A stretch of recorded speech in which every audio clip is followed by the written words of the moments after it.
ప్రశాంతంగా కూర్చొని 4 మాటలు విందాం. పరిశుద్ధ గ్రంథాలు ఉన్నటువంటి వారు హెబ్రీలకు రాసిన పత్రిక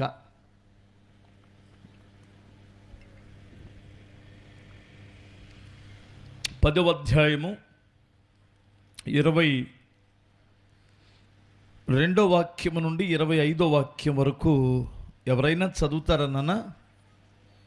గట్టిగా చదవాలి. మరే మనస్సాక్షికి అమ్మా కల్మంసం తోసకుండునట్లు తల్లి ప్రోక్షింపబడిన, నేను కూడా చదువుతాను విను. మనస్సాక్షికి కల్మాసం తోచకుండునట్లు ప్రోక్షింపబడిన హృదయములు గలవారమును నిర్మలమైన ఉదక స్నానముతో స్నానము చేసిన శరీరములను గలవారమునై ఉండి విశ్వాస విషయములో సంపూర్ణ నిశ్చయత కలిగి యథార్థమైన హృదయముతో మనము దేవుని సన్నిధానమునకు చేరుదుము. రెండో విషయం కూడా చూద్దాం. వాగ్దానము చేసిన వాడు నమ్మదగినవాడు గనుక మన నిరీక్షణ విషయమై మనం ఒప్పుకునినది నిశ్చలముగా పట్టుకుందుము. కొందరు మానుకొనున్నట్లుగా సమాజముగా కూడుట మానక ఒకరినొకడు హెచ్చరించుచు ఆ దినము సమీపించుట మీరు చూసిన కొలది మరి ఎక్కువగా అలాగు చేయుచు ప్రేమ చూపుటకును సత్కార్యములు చేయుటకును ఒకరినొకడు పురికొల్పవలెనని ఆలోచింతుము. వినాలి అమ్మా. ఇక నేనేమి పెద్దగా ఏమి రిఫరెన్స్లు చదివించను, దీన్ని జాగ్రత్తగా విందాం. హల్లెలూయా. ఇక్కడ నాకు అర్థమైనటువంటిది, ఒక క్రైస్తవునికి అవసరమైన 3 అద్భుతమైన విషయాలు ఉన్నాయి, దేవుడు కోరుకునేటువంటివి. 1, నీ ఆరాధన గురించి ఇక్కడ మాట్లాడబడింది, రాయబడి ఉంది. నువ్వు చేసే ఆరాధన విధానం ఎలా ఉండాలో చెప్పబడింది. 2, నీ సాక్ష్యం ఎలా ఉందో పరీక్షించుకోవాలని ఇక్కడ తెలియచేస్తుంది. 3, నీ పని, దేవుని కొరకు నువ్వు చేయవలసిన పని ఏమిటో తెలియచేస్తుంది. ప్రియులారా, మీరు జాగ్రత్తగానండి. మీరు ఈ ప్రాస్పరిటీ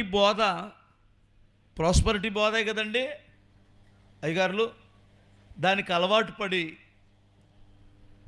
ఈ పంచదార చిలకలకు అలవాటు పడి మోసపోకండి. మీకు దండం పెట్టి చెబుతున్నా, ఇది ఆ రోజులు కాదు. పాస్టర్లు చాలామంది వారి యొక్క లాభం కొరకు అసలు విషయాన్ని చెప్పటంలా. అమ్మా, ఏ విషయం చెప్పడం లేదంటే, మీరు మారు మనసు పొందాలి, ప్రభు రాకడ సమీపించిన దినాలలో మీరు మందమతులుగా ఏదో లోకములో పంచదార చిలకలు ఇస్తాడన్నట్లు ఆశపడకండి. తల్లులారా, అమ్మ మీరు కూడా అందరికీ చెబుతున్నాను, స్తోత్రం చెప్పాలి. ఎందుకంటే మన నరేంద్ర మోడీ గారు చేసిన ప్రకటనకి భారతదేశం ఇప్పుడు గజ్జ వణుకుతుంది. అర్థమవుతుందా?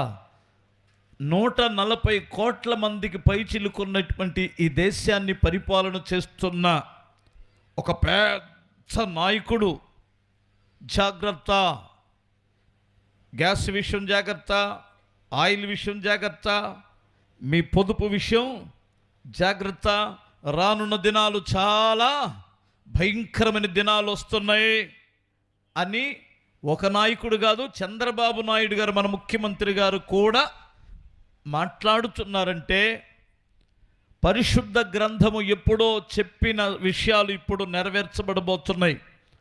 జాగ్రత్తగా వినాలి. ఇప్పుడు లోకానికి అర్థం కాదు, మనం కళ్ళు మూసుకొని దున్నపోతులు తిన్నట్టు తిని యుద్ధం మీద వర్షం పడ్డట్టుగాని నిద్రపోయామంటే చచ్చామే బిడ్డలారా.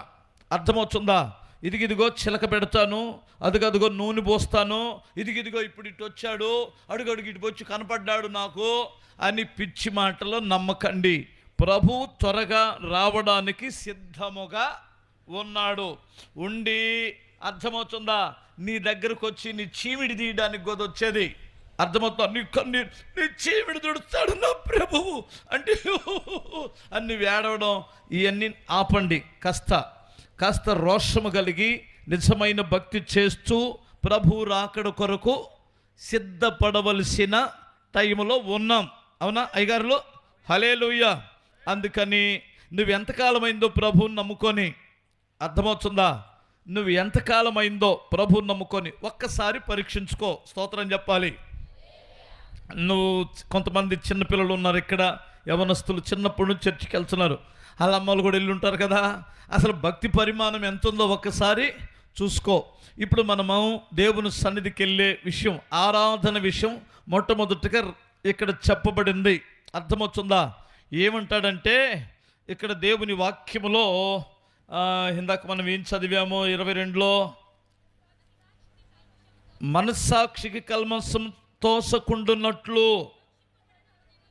ప్రోక్షింపబడిన హృదయముల గలవారై నిర్మలమైన ఉదక స్నానముతో